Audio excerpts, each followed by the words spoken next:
इस अजमत के पहलू को समझ चुके थे, इसलिए उन्होंने दुनिया को ठोकर मार दी थी।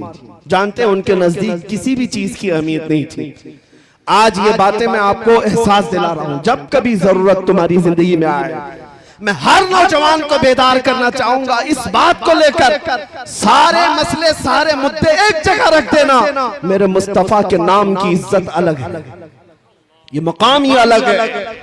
और अगर तुमने फिक्र किया तो अल्लाह ताला तुम्हारे सारे मसाइल को यूं ही हल फरमाएगा। बेशक सारे मसाइल यूं ही हल हो जाएं। आज लोग बैठक करते हैं, मीटिंगें करते हैं, कॉन्फ्रेंसें हैं, सेमिनार हैं, यानी मुस्लिम मसाइल के हल के लिए, कितने मसाइल के हल के लिए हम सर जोड़कर बैठते हैं। लेकिन मेरे अजीजों, एक मसले पर आप मुत्तफिक हो जाओ, सारे मसाइल का हल अल्लाह मुसब्बिबुल अस्बाब गैब से पैदा करेगा। वो एक मसले पर मुत्तफिक होना किस बात पर है कि मोहम्मद से वफात होने, कि मोहम्मद से वफात होने। तो हम तेरे हैं, ये जहां चीज है क्या, लौह कलम तेरे, जिंदाबाद जिंदाबाद। सारी कायनात तुम्हारी तरफ मोड़ दी जाएगी। उनके जो हम गुलाम थे, खल्क के पेशवा रहे, उनसे फिरे जहां फिरा, फिर आई कमी वकार में। सहाबा की बात मैं बताऊं, एक सहाबिया मैं जंग के मैदान में जाने से पहले अपने 1.5 साल बच्चे को लेकर आती है, हुजूर की बारगाह में अर्ज करती है, सारे मुजाहिदीन आपके साथ जा रहे हैं, मेरा ये बच्चा भी आप कबूल फरमा लें।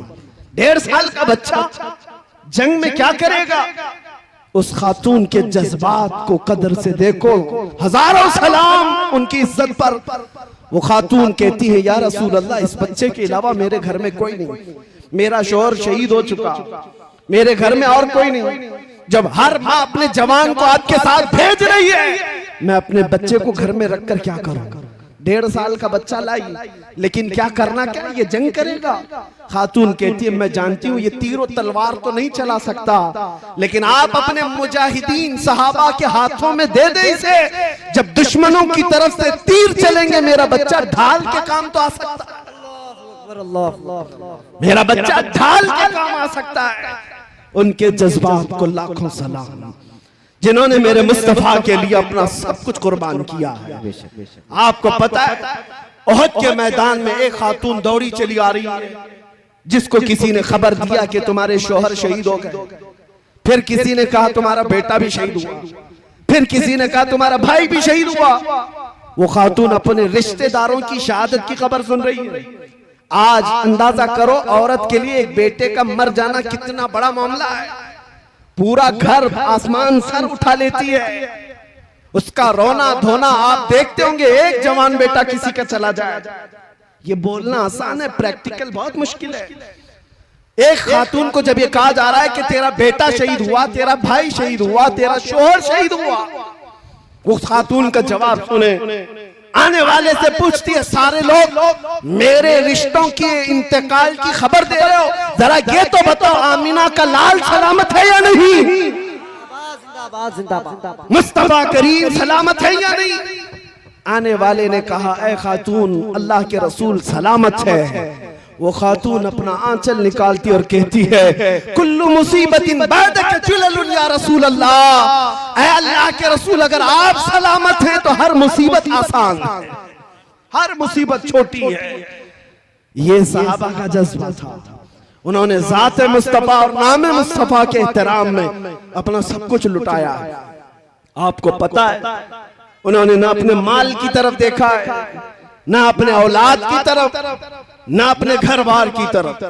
हालांकि ऐसा नहीं है कि आपको ये कहा जाए कि तुम अपने घर बार सब छोड़ दो, तुम्हारे घर बार की फिक्र तुम्हारे लिए जरूरी है, लेकिन जब मेरे मुस्तफा करीम की जात का मामला है और फिर पूरी दुनिया एक तरफ हो, उस वक्त तुम्हारा इम्तिहान है, तुम किसका इंतखाब करते हो, तुम किसका इंतखाब करते हो।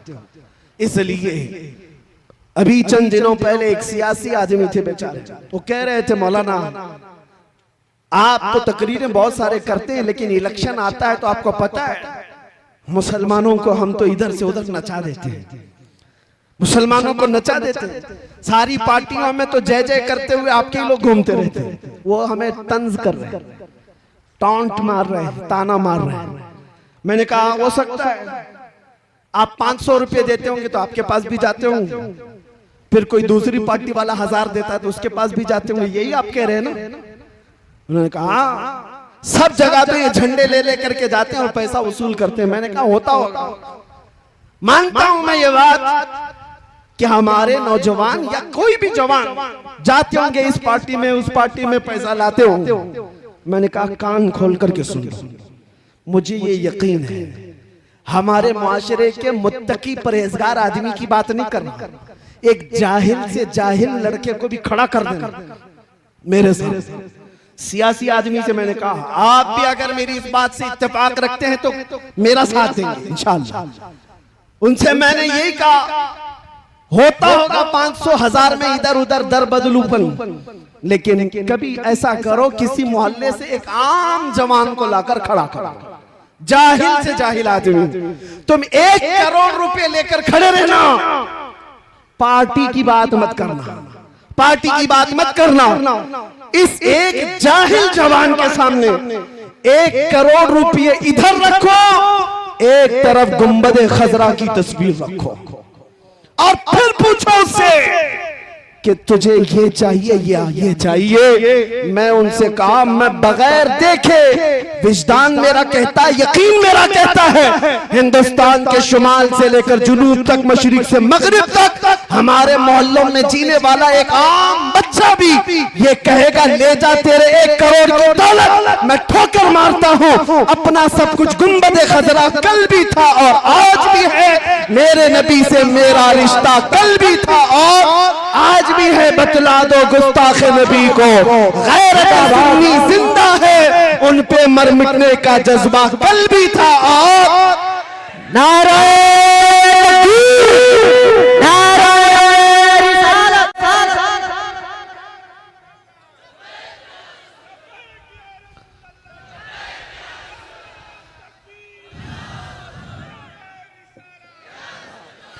बस मेरे अजीजों ये जज्बा जिंदा रखो।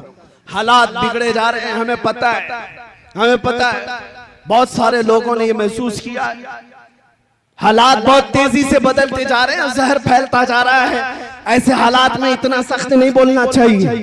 बहुत सारे लोग मुझसे कहते हैं, मैं उनसे अर्ज करता हूं बड़े अदब के साथ, आपके मशवरे सर आंखों पर, लेकिन अब भी ना बोले तो फिर कब बोलेंगे? अब भी ना बोले तो कब बोले? जब उम्मते मुस्तफा पर हालात ऐसे आ गए हो कि बोलना भी आज मौत की सजा के जुर्म के बराबर है। आज के हालात में मेरे अजीजों अफजल जिहाद है, इन अफजल जिहादी कलिमत हक़्क़िन इंद सुल्तानिल जाइर, जालिम बादशाह की मौजूदगी में हक बात का ऐलान करना सबसे अफजल जिहाद। आप तमामी हजरात से मैं इतना कहूंगा, हालात से घबरा कर, खौफजदा होकर, डर कर जीने की जरूरत नहीं। तुम्हारा दीन सच्चा है, तुम्हारा नबी सच्चा है, कुरान किताब अल्लाह की सच्ची है, तुम्हारा खुदा सच्चा है। जब खुदा सच्चा, दीन सच्चा, रसूल सच्चा, किताब सच्ची, तो सर झुकाकर नहीं सर उठाकर जीना है। डरे वो कौम जो चोर हो, डरे वो जो मुजरिम हो। अज़ीज़ान गिरामी वक़ार, ज्यादा से ज्यादा आज के हालात नहीं, हर जमाने में उम्मते मुस्तफा के साथ ऐसी ही हालात रहे। सतीजा कार रहा है अजल से ताइमरोज, शरारे बू लहबी से चरागे मुस्तफा, हर जमाने में ये हालात रहे। लोग ये कहते हैं हालात बुरे हैं, संभल करके रहना चाहिए। मुझे बताओ करबला के मैदान में कौन से अच्छे हालात थे? बद्र जब वाक़या हुई कौन से हालात थे? और फिर ये बात कि हम तादाद में कम हैं, माइनॉरिटी में, मियाँ हर जमाने में हम माइनॉरिटी में रहे।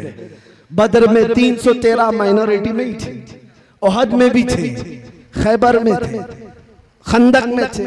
सबसे बड़ी माइनॉरिटी जो कम तादाद की थी वो तो करबला के मैदान में थी। इसलिए मैं आपको बताता हूं, इन हालात से खौफजदा होने की जरूरत नहीं। दौर बदलेगा, वक्त आएगा, रात होने के बाद सुबह तो होना है, उजाला तो होगा। कुरान में मेरा मौला फरमाता है, ये कुफ्फार और मुशरिकीन अपने मुंह के फूंकों से अल्लाह के चिराग को बुझाना चाहते हैं और अल्लाह अपने चिराग को मुकम्मल करके रहेगा। ये नूर इस्लाम कायम रहेगा, किसी के बुझाने से नहीं बुझेगा। आप इस बात से खौफजदा ना हो। कोई लोमड़ी का बच्चा अगर गुफे में बैठकर ये कहता है इस्लाम का विनाश करना है, खत्म करना है, उससे तो हम मजाक में ये कहते हैं तू पहले अपने जिस्म की खुजली मिटा करके दिखा। इस्लाम बहुत बड़ी चीज है, अपने जिस्म की खुजली नहीं मिटाई जाती, इस्लाम को मिटाने की बात है। ये बातें आपके सामने इसलिए अर्ज कर रहा हूं, खौफजदा होने की जरूरत नहीं।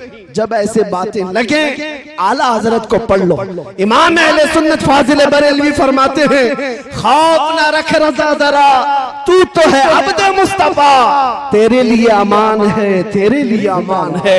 हुजूर ताजुश शरिया बदरुत तरीका फरमाते हैं मुझे क्या फिक्र हो अख्तर, मेरे यावर है वो यावर, बलाओं को जो मेरी खुद गिरफ्तार बला कर। इसलिए आज के हालात के मुताबिक सिर्फ इतना ही कहूंगा, कुछ देर की खामोशी है फिर शोर आएगा। कुछ देर की खामोशी है। इमाम मेहदी को आना है या नहीं है? इस्लाम के इस आगोश में पलने वाला हर बच्चा जानता है मेरे आका का फरमान है, एक जमाना आएगा जब इमाम मेहदी का ज़हूर होगा और हर घर से फिर परचम इस्लाम लहराएगा। ईसा अलैहिस्सलाम को आना है या नहीं? या सबका अकीदा है मेरे अजीजों, आना है, अभी वो दिन आने हैं। इसीलिए मैं कहता हूं